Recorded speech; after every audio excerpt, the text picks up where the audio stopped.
on va revenir un peu, monsieur Sekongo Félicien, sur la genèse un peu du MVCI. Vous étiez au départ d'abord au mouvement de la société civile. Et après, vous avez fait une mutation de société civile en parti politique. Quelles sont les raisons de ce changement? Ben écoutez, à l'origine, nous avons voulu créer le MVCI pour donc agir en tant que mouvement de la société civile,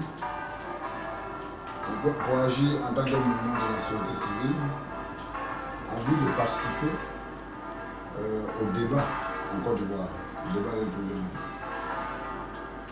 Chemin faisant, nous avons pu constater qu'il y avait un déficit au niveau bien évidemment politique. Et comme nous sommes d'origine socialiste, nous avons jugé opportun de nous transformer en mouvement politique d'obédience socialiste pour continuer donc à défendre les valeurs qui sont les nôtres et qui sont des valeurs propres au socialisme. Je vais parler donc des questions de liberté, de droits de l'homme, de socialisation des moyens de production ou collectivisation des moyens de production. Et c'est cela qui nous a motivés à la fin à nous transformer en parti politique pour participer aux jeux politiques en Côte d'Ivoire et donc influer la vie politique de notre pays de façon positive. Voilà les raisons qui, à un moment donné, nous ont amenés à nous dire que il ne sert à rien de demeurer une organisation de la société civile, limitant donc notre action, et qu'il fallait plutôt nous donner la possibilité d'intervenir sur les questions, parce qu'aujourd'hui en Côte d'Ivoire, au niveau politique, il y a véritablement des choses à faire et il y a problème. Et donc pour nous, il faut donc travailler à juguler ces problèmes-là pour que la Côte d'Ivoire, finalement, devienne un pays foncièrement démocratique, un pays donc, où les libertés sont consacrées, un pays où la démocratie donc, est véritable. Voilà. Ok, merci monsieur Sekongo Félicien. Selon les informations, vous êtes autoproclamé président du MVCI. Ben écoutez, moi je ne sais pas d'où vous tenez ces informations. Le MVCI a plusieurs instances. Le MVCI a à sa tête un grand conseil que je préside. En dessous du grand conseil, il y a le bureau exécutif national que un des membres du MVCI préside. Il y a les structures spécialisées qui existent. Je suis donc le président du grand conseil du MVCI et c'est en tant que tel que j'ai agi. Ok, merci monsieur. Monsieur Sekongo, à l'instar de beaucoup de partis politiques, vous critiquez toujours la gestion du pouvoir. Vous, aujourd'hui, en tant qu'MVCI, quelles sont les propositions que vous faites face à l'insécurité galopante avec le phénomène des microbes, face au chômage des jeunes, face à la question de la politique des rattrapages? Qu'est-ce que vous proposez aujourd'hui? Ben écoutez, vous savez, tous ces mots résident en le fait que la gouvernance est à revoir en Côte d'Ivoire. Vous savez, on parle d'insécurité, la sécurité relève de qui? Du pouvoir. C'est eux qui ont les mécanismes pour assurer la sécurité des Ivoiriens. Donc s'il y a un problème sécuritaire, c'est un échec à ce niveau. Donc il faut d'abord travailler à changer la gouvernance, travailler donc à faire en sorte que les gens aient à souci véritablement cette sécurité des Ivoiriens. Et c'est ça qu'il faut faire.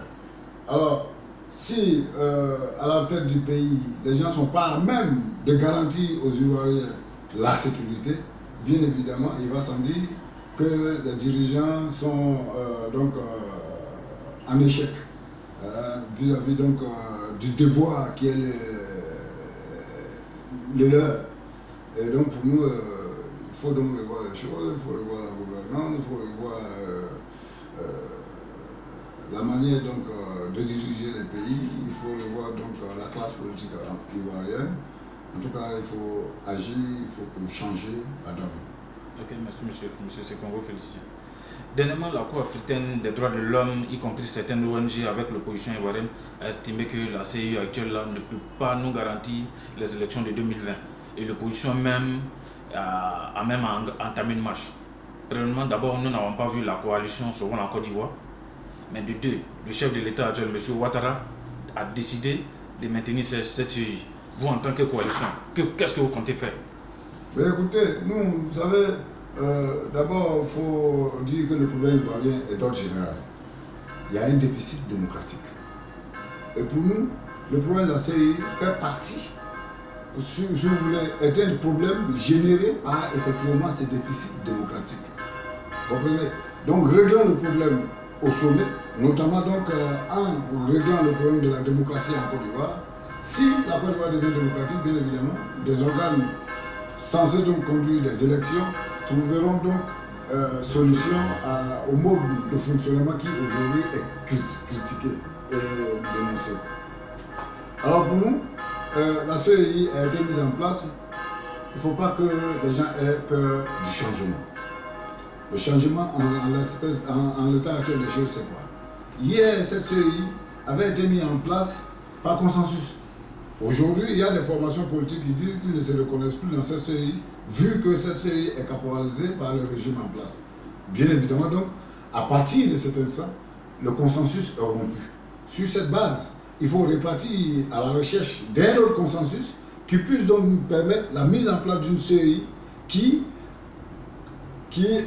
rencontre l'adhésion de toutes les formations. Et c'est à ce niveau qu'on parlera donc de consensus ou de commission électorale indépendante consensuelle. Il n'en est rien aujourd'hui, puisque les partis donc, concernés par la vie politique en Côte d'Ivoire ne s'accordent pas sur le mode de fonctionnement de la CEI et sur la composition de cette CEI. Vous comprenez? Et donc pour nous, il faut changer les choses. Vous comprenez? Mais au-delà de changer le problème au niveau de la CEI, il y a un certain nombre d'autres problèmes qui sont pendants. Il faut mettre ensemble et mener une lutte générale, une lutte globale. Voilà notre position. Il nous faut mener une lutte globale. Et la globalité de notre lutte réside en la défense de la démocratie effective en Côte d'Ivoire. Il ne faut pas qu'on se leurre. Il n'y a pas de démocratie en Côte d'Ivoire. Si vous voyez les libertés individuelles et collectives ne sont pas consacrées, si vous voyez qu'il y a encore en Côte d'Ivoire des prisonniers d'opinion, bien évidemment, le problème est au-delà de la CEI, le problème est général, est lié donc au déficit démocratique. C'est ça qu'il faut que nous réglons. Et c'est à ce combat-là que nous invitons tout un chacun. D'accord, ok. Merci, monsieur Sekongo. Dans vos propos, vous avez parlé de changement. Mais monsieur Ouattara, le chef d'État actuel, fait la sourde oreille. Quelles sont les actions que la coalition pour le changement compte faire? D'abord, il faut faire la part des choses. On a commencé par parler de MVCI, ensuite la coalition. Le président de la coalition, le professeur Maurice Ferré, c'est vrai que j'en suis le porte-parole, mais j'aurais voulu que ce soit lui qui parle donc des orientations de la coalition. Mais cela dit, vous savez, la coalition Debout Sauvons la Côte d'Ivoire n'a pas pour ambition de mener de façon isolée le combat pour le changement en Côte d'Ivoire.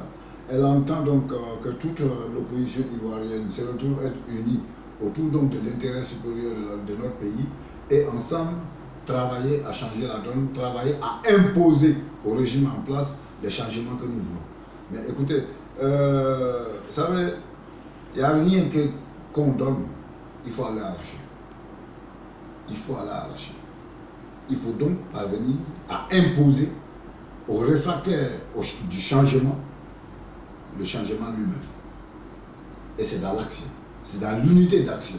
C'est d'abord donc en nous unissant, en travaillant à faire en sorte que tout le monde, tous les Ivoiriens se retrouvent ensemble, unis autour de notre pays pour mener action commune et contraindre donc le régime en place, dans le meilleur des cas, parvenir donc à lui faire comprendre que l'orientation actuelle n'est vraiment pas bonne pour notre pays.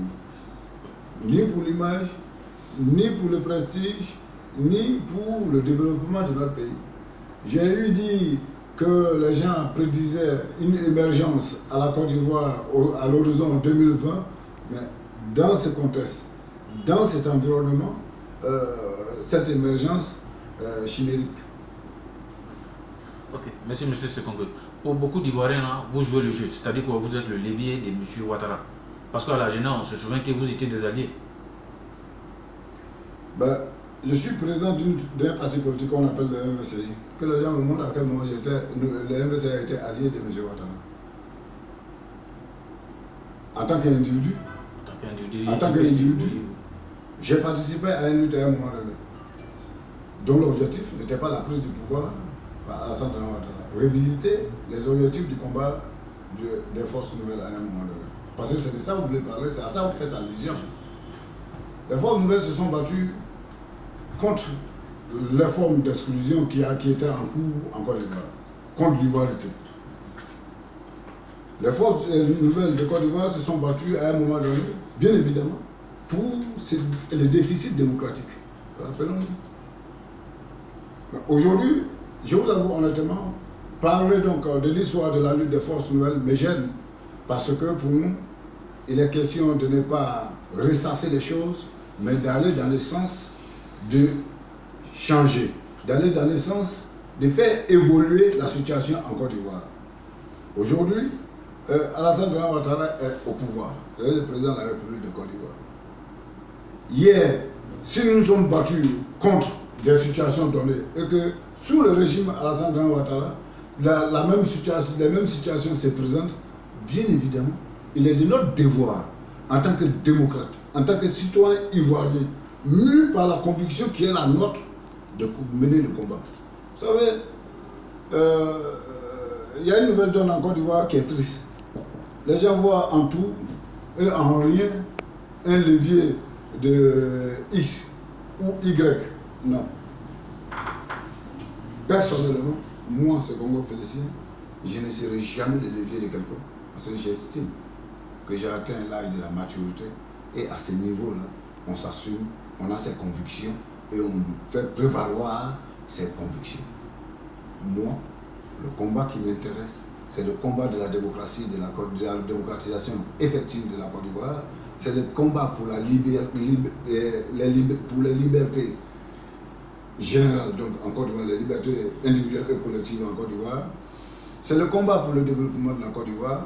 C'est le combat pour une Côte d'Ivoire unie, une Côte d'Ivoire réconciliée, une Côte d'Ivoire devenant un État-nation. Vous comprenez? Donc, les préjugés, ça est là. J'avoue, ça peine, mais ça n'entame en rien ma conviction et ma vocation. Et moi, j'entends continuer la bataille de toutes les façons. Les gens comprendront avec le temps. Ok. Merci encore, M. Sekongo. Beaucoup d'Ivoiriens encore croupissent dans des prisons de Côte d'Ivoire, y compris un de vos anciens compagnons de lutte, M. Soultoussou. Que faites-vous pour la libération de tous ces prisonniers, y compris ce dernier? C'est ça. Si vous voyez, parti du MVCI, Organisation de la Société Civile, pour devenir parti politique d'obédience socialiste, allant dans le sens donc d'intégrer une coalition, c'est la recherche d'une unité d'action qui puisse permettre demain aux Ivoiriens ensemble de se battre, bien évidemment, au risque de me répéter, pour la démocratie en Côte d'Ivoire. S'il y a démocratie, il n'y aura pas de prisonniers d'opinion.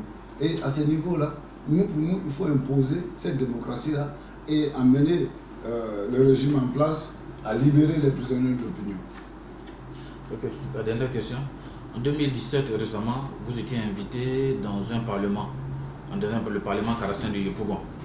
Et cette manifestation a accouché d'une souris et a vu même le débarquement du président à la tête de cette structure qui est la FENAPA aussi. Pour vous donner un peu vous savez, vous-même vous avez la réponse à votre question, parce que les préjugés que vous relevez en estimant que nous étions hier au niveau des forces donc rebelles, le terme que les gens aiment bien utiliser, en estimant que nous pourrions être un levier d'Alassane Ouattara, ce sont donc ces préjugés qui ont amené à l'annulation du meeting du 47. Mais tenez-vous bien, nous n'avons pas démarché les responsables du Parlement du 47. C'est eux qui nous ont démarché. Nous demandons donc de venir nous adresser aux militants, aux Ivoiriens qui se trouvent donc au 47. Et nous allions au 47, à l'espace 47, pour parler aux Ivoiriens, pour parler des besoins de réconciliation de la Côte d'Ivoire, pour parler du besoin de libération des prisonniers en Côte d'Ivoire, des prisonniers d'opinion en Côte d'Ivoire, pour parler donc de ce qu'il faille ensemble mener combat pour et permettre que la Côte d'Ivoire devienne un pays démocratique. Malheureusement, au nom de ces préjugés, les gens sont allés dans tous les sens, allant jusqu'à estimer que nous avions corrompu les responsables du Parlement.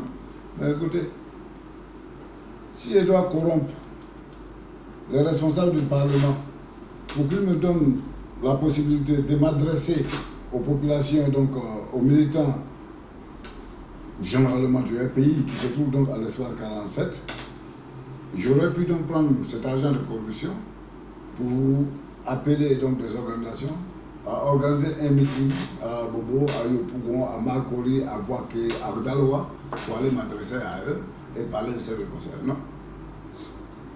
Vous savez, moi j'ai dit honnêtement, Laurent Gbagbo nous a donné une leçon. En 2007, n'est-ce pas? Avec l'accord de Ouaga, où lui-même est allé à Boaké pour aller donc procéder à la flamme de la paix. Ensuite, on a vu par exemple Ouattao et Blé Goudé se promener ensemble pour décrisper l'atmosphère politique en Côte d'Ivoire. Pour nous, c'est une leçon dont il faut tirer les conséquences, dont il faut tirer des éléments qui nous permettent de faire comme nos aînés ont eu à le faire, ou nos devanciers ont eu à le faire à un moment donné. Donc pour nous, en allant en 47, on allait aller s'adresser. C'est vrai, nous savions, en allant en 47, peut-être nous on allait essuyer des huées. Mais on était prêt à accepter ces huées-là, pourvu que nous puissions donner notre point de vue, et pourvu que nous puissions participer à faire comprendre aux gens qu'on peut se mettre ensemble pour parler à l'unisson de ce qui ne va pas en Côte d'Ivoire, sans forcément être de la même obédience politique. D'accord? Parce que le problème ivoirien n'est pas lié exclusivement aux chapelles, le problème ivoirien est d'ordre général et donc interpelle tout le monde à quelque niveau de responsabilité que l'on se trouve. Interpelle tout le monde, quelle que soit l'obédience politique. Interpelle tout le monde, quelles que soient ses croyances, et ce que ce. Tenez-vous bien, nous ce que nous faisons, ce n'est pas à l'endroit des militants du RPI exclusivement, non. C'est à l'endroit des militants du RDR, à l'endroit des militants du PDCI, à l'endroit du peuple de Côte d'Ivoire de façon générale.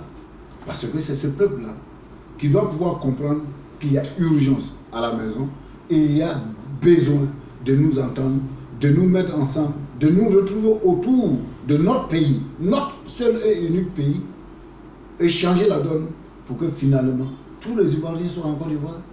Mais qu'est-ce que vous croyez? Vous pensez que c'est une fierté pour les Ivoiriens de savoir que certains de leurs fils sont en exil? Vous pensez que c'est une fierté pour la Côte d'Ivoire de savoir que quand on parle de la Côte d'Ivoire en dehors du pays, c'est au niveau donc des questions des Ivoiriens qui sont à la CPI, au niveau des questions des Ivoiriens qui sont en exil, au niveau des questions des Ivoiriens qui croupissent dans les prisons? Non.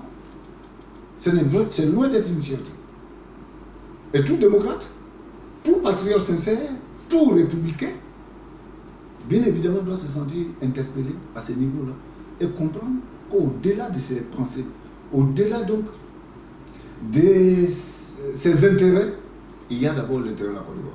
Pour nous, tous les Ivoiriens, de tous bords, doivent créer une unité d'intérêt avec la Côte d'Ivoire, notre nation, pour ne voir que ça et travailler à changer les choses, mais bien sûr, dans l'intérêt du pays. Et qui dit dans l'intérêt du pays? Dans l'intérêt de tous les Ivoiriens, individuellement pris. Comprenez? Ce n'est pas donc en restant dans des rancœurs, des a priori, que nous allons parvenir à sauver certaines choses. Allons au combat pour la démocratie en Côte d'Ivoire. Merci, M. Foussoukan Foudicien. Je vous remercie.